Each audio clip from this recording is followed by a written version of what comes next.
So how do we reformat a grammar that is left recursion to make sure that it is right recursive?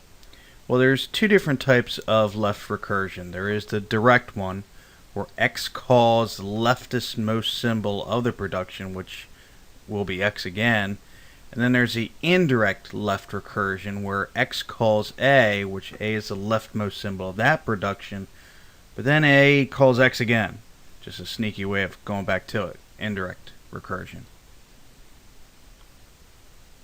So here's some strategies for the left recursion elimination. We can do it manually or automatically, rewrite a grammar removing the left recursion, making it okay for a top-down parser. Manually is going to be the hardest way. Thankfully there is a pattern, but we do have to add a new non-terminal and terminal symbols, and there's parentheses usually here. Sometimes, maybe not. Here are two cases of left recursion. Notice that in both examples they're basically set up the same way. They have multiple options, but they also are most definitely left recursive because you can see the starting node is also on the left side of the production.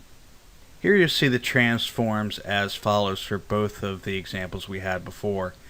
Notice a couple things here. Number one, we have a new symbol. We have expression 2 or term 2 respectively. In expression 2, you'll notice it really was the options that they had before, where now we have the plus, the minus sign, and what's called an epsilon. Epsilon, by the way, is, think of it as a null. But expression itself has really been trimmed down and reversed in its production term, and then expression 2. So now expression 2 is on the right hand side.